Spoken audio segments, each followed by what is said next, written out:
So students எல்லாருக்குமே எல்லாமே புரிஞ்சுட்டு நினைக்கிறேன். ஸோ வேறு ஒன்றும் கிடையாது. இதோட சிலபஸும் முடிஞ்சு, போர்ஷன்ஸும் முடிஞ்சிச்சு. ஸோ நாளைக்கு எக்ஸாம் எல்லாம் ப்ரிப்பேர் பண்ணிட்டு பக்கா ஆவாங்க. ஸோ பார்ப்போம். பை.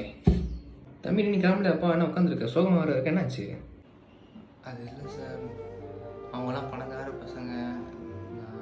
அவ்வளோ வீட்டில் ரொம்ப கஷ்டம் சார். காசும் இல்லை, வீட்டுக்கு போனால் படிக்கவும் முடியாது, வேலைக்கு போகணும் சார். அடுத்து நான் என்ன பண்ணுறேன்னே தெரில. கொஷின் பேப்பர் மட்டும் கொஞ்சம் கிடச்சா நல்லாயிருக்கும். சரிப்பா, புரியுது கஷ்டம் எனக்கு புரியுது. சரி நம்பர் சொல்லுப்பா, நான் இது பண்ணுறேன். வாட்ஸ்அப் பாட்டுப்பா இது பண்ணுறேன். வாட்ஸ்அப் நம்பரா சார்? நான் தரேன் சார், ஒரு நிமிஷம் சார். வாட்ஸ்அப் நம்பரு இது கேமிங் ஃபோனு. ஐயோ இது வாட்ஸ்அப் எதிராக வச்சுருக்கேன். வாட்ஸ்அப் சார், வாட்ஸ்அப் இருக்குது சார். என்னடா புவர் ஃபேமிலி இத்தனை ஃபோன் வச்சுருக்க? சார் இல்லை சார், இது எல்லாமே சும்மா செகண்ட்ஸில் உங்கள் சின்ன ஃபோன், டம்மி ஃபோன். நான் தரையில் எடுத்துருக்கேன் சார் இந்த ஃபோன்லாம். சரி அனுப்புகிறேன் போ.